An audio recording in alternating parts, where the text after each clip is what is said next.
Hi, Sharon Durbin Graves, Painting with Acrylics 101.com, a website that is dedicated and devoted to helping beginners learn to paint. So let's get started with today's lesson.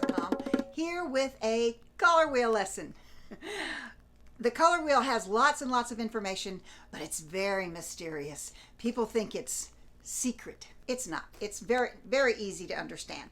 If you have any color on your color wheel, the direct opposite is its complement. Not hard to understand. Complement, right opposite each other. Now, when you put those two together next to each other, it makes the painting pop.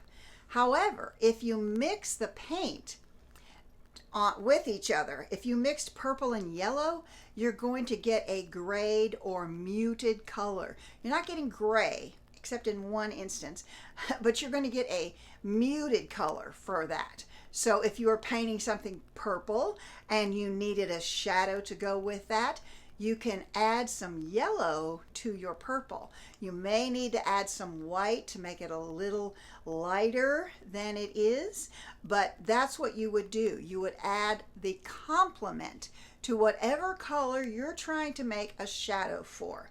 So if you're painting grass, the complement is red for green, and so you would add red, and that would make a nice shadow in the grass.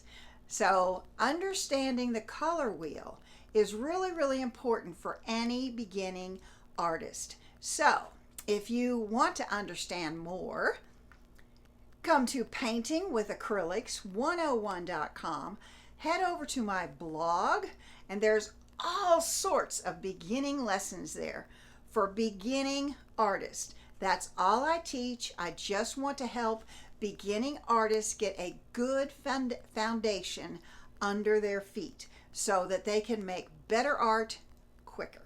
All right?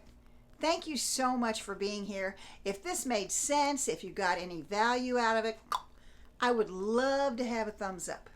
And I'd love to have you subscribe to my channel. So thank you so much. Have a great day. Let's paint together real soon.